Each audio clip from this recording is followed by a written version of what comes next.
Close your eyes for a moment, and imagine yourself standing in the heart of ancient Rome. The sun hangs heavy in the sky, but the warmth doesn't comfort you. Instead, the air feels thick, suffocating, almost toxic. You take a step forward, and immediately regret it.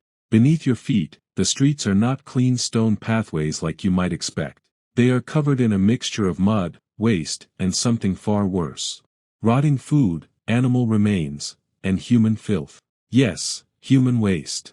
In a city that once ruled the world, sanitation was a daily nightmare. There are no modern toilets. No underground sewage systems like the ones we rely on today. Only public latrines, crowded, filthy, and shared by dozens of people at once. You sit down, and realize something disturbing. There is no privacy. Just a long stone bench, holes carved into it, and strangers sitting right beside you. Talking, laughing, eating, and when you're done, there is no toilet paper. Instead, a sponge on a stick, used by everyone, washed in a bucket, and passed along. You hesitate, but you have no choice. This is normal life in Rome. You step outside again, trying to escape the smell. But it only gets worse. Because the streets themselves are filled with danger. People throw waste directly from their windows. Without warning. At any moment, something could fall from above. And if it hits you, you're not just dirty. You could be seriously injured, or worse. Roman writers even warned people to avoid walking at night. Not because of darkness, but because of what might fall from the sky. And yet, this is the capital of an empire. A place of power, wealth, and glory. But that glory, it belongs to only a few. Because if you're not rich, your life is something else entirely. Imagine where you live. A tall, crowded apartment building called an insula. It looks impressive from the outside, but inside, it's a death trap.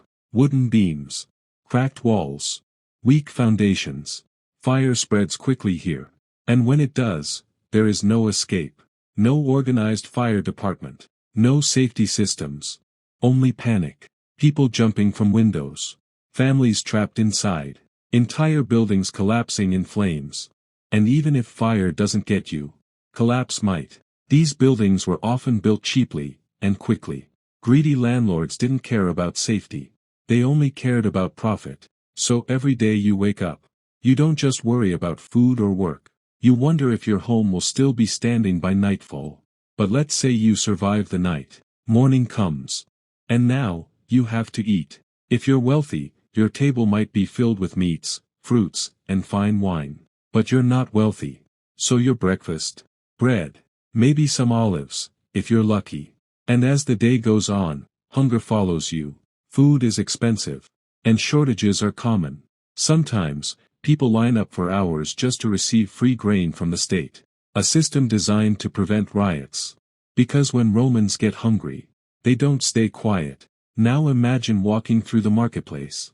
It should be full of life. But instead, you see desperation. Children begging. Workers exhausted. Slaves, everywhere. Because Rome runs on slavery. Millions of people, treated not as humans, but as property. They clean homes. Build roads. Fight in arenas. And if they resist, punishment is brutal. Whipping, branding, execution. All in public. All as a warning. And this is the truth no one tells you. Even if you're free, you are never truly safe. Because power in Rome is unpredictable. One day, a man is respected. The next, he's accused, arrested, or worse. Public executions are not rare events. They are entertainment. Crowds gather, not in horror, but in excitement. As the sun begins to set, you might think the worst is over. But night in Rome is even more dangerous. The streets grow darker. Crime increases. Gangs roam freely. And without street lighting, you are walking blind. Every shadow hides a threat. So you return home. Climb the unstable stairs. Lie down on a thin mattress. And try to sleep. Ignoring the noise. The smell. The fear. Because tomorrow, you'll do it all again. This was not the Rome of emperors and glory. This was the Rome most people lived in. A city of power on the outside, but suffering on the inside. But what if the filth, the hunger, and the fear of collapse weren't even the worst parts of life in ancient Rome, because there was something far more terrifying, something you could not see, could not fight, and could not escape: disease. The air you breathe feels heavy for a reason. It carries sickness. In crowded streets, inside packed buildings, in dark, damp rooms where families sleep together, disease spreads like wildfire. There are no hospitals as we know them today. No antibiotics. No real understanding of how illness works. If you get sick, you rely on hope and luck. Imagine waking up one morning. Your body feels weak. Your head burns with fever. Your chest tightens as you try to breathe. You know something is wrong, but there is no doctor you can trust. Roman medicine is primitive. Some believe illness is caused by bad air. Others think it's punishment from the gods. Treatments: strange, and often dangerous. Herbs that may or may not work. Bloodletting, to balance your body. Or worse, surgery without anesthesia. Yes. You are awake the entire time. And if you're poor, you don't even get that. You simply lie there, waiting, hoping your body survives. Because if it doesn't, no one will save you. Epidemics are common in Rome. Entire neighborhoods fall silent, shops close, bodies pile up, and the smell, it becomes unbearable.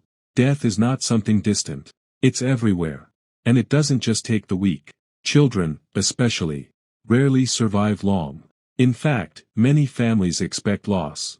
Imagine being a parent in Rome. You hold your newborn child, but deep down, you know there's a chance they won't live to see adulthood.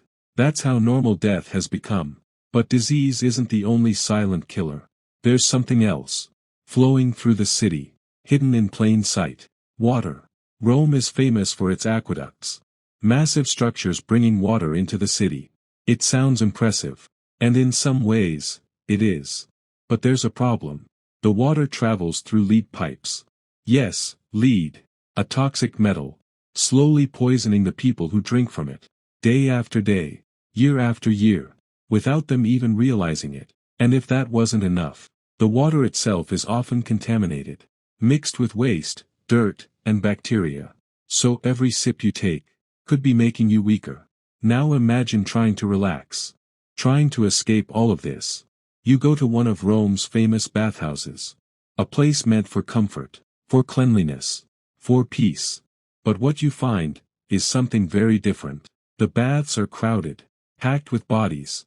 The water, not always clean, sometimes changed only occasionally, and used by hundreds, even thousands, of people.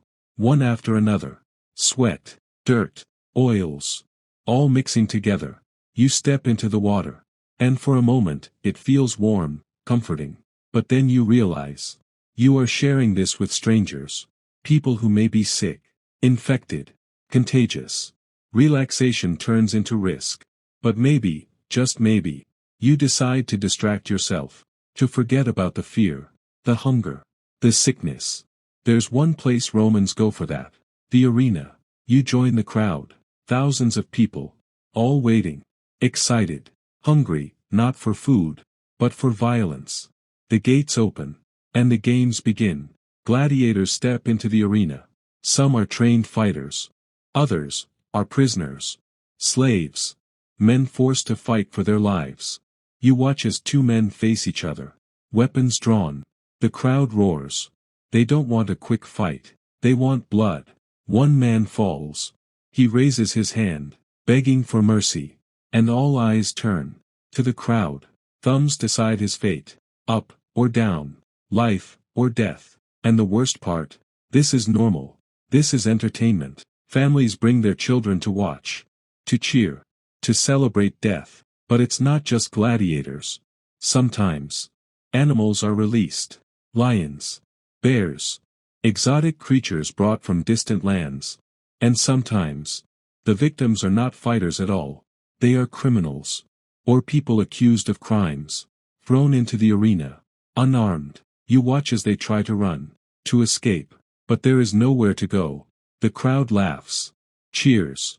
Enjoys every moment. And as you sit there, you begin to understand something disturbing. In Rome, life is cheap.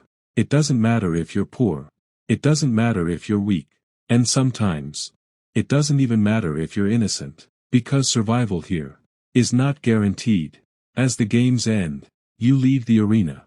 The noise fades, but the feeling stays with you. This city, this powerful, legendary Rome, is built on suffering, on pain, on death, and deep down, you know the truth now. Living in ancient Rome was not glory, it was survival. And yet, even after everything you've seen, the filth, the hunger, the disease, the violence, there is still one truth about ancient Rome that makes life there feel even more terrifying. You have no control over your own fate, because in Rome, power is everything, and if you don't have it, you are at the mercy of those who do. Imagine waking up one morning, everything seems normal, but by evening, your entire life could be destroyed, not by war, not by illness, but by a single accusation. In ancient Rome, laws exist, but justice? That's a different story. If someone powerful accuses you, you don't get a fair chance. You don't get protection. You get fear. Trials can be quick, unpredictable, and sometimes already decided. You stand before officials, your voice shaking, trying to defend yourself, but deep down, you already know. The outcome may have nothing to do with truth. Punishments, they are not gentle. They are meant to send a message. Crucifixion, one of the most brutal forms of execution ever created. You are nailed, or tied, to a wooden cross. Left under the open sky. In pain. For hours. Sometimes, days. Your body weakens. Your breathing slows. Every second feels longer than the last. And the worst part, people watch. They pass by. They stare. Some don't even react, because to them, this is normal. Or maybe you're not executed. Maybe your punishment is different. Forced labor. Beaten daily. Worked until your body gives out. And if you're a slave, things are even worse. Because in Rome, a slave is not a person. A slave is property. You can be sold, beaten, separated from your family, at any moment, without warning. Imagine loving someone, a child, a parent, and one day, they are simply gone, sold to someone else. In another part of the empire, never to be seen again. That kind of pain was part of everyday life. But even free citizens aren't truly safe. Because Rome is unstable. Politics are dangerous. Emperors rise and fall, often violently. One ruler is praised like a god. The next day, he is betrayed, assassinated, forgotten. And when power changes, everything changes. New rules, new punishments, new enemies. You could be loyal today, and condemned tomorrow. Living in Rome means constantly watching your back, not knowing who to trust, not knowing what tomorrow brings. But somehow, people still live, still wake up each day, still try to find meaning. Because even in a place like this, there are moments, small, fragile moments, that keep people going. A shared meal with family, a quiet laugh, a kind neighbor offering help. Just like in the harsh winters of the past, people survive through each other, through connection, through hope. Because without hope, life in Rome would be unbearable. And maybe that's the most powerful truth of all. Ancient Rome is often remembered as a symbol of greatness, of power, of civilization. But for most people, it was something very different. It was a place where clean water could kill you, your home could collapse, your body could fail you, and your life could be taken at any moment. Not by choice, not by fate alone, but by the brutal reality of the world around you. And yet, they endured, day after day, year after year, because they had no other option. So the next time you think about ancient Rome, don't just picture grand buildings, or powerful emperors. Picture the streets, the fear, the struggle. Picture the life of an ordinary person, trying to survive in a world that showed no mercy. Because the truth is, life in ancient Rome wasn't glorious. It was hell.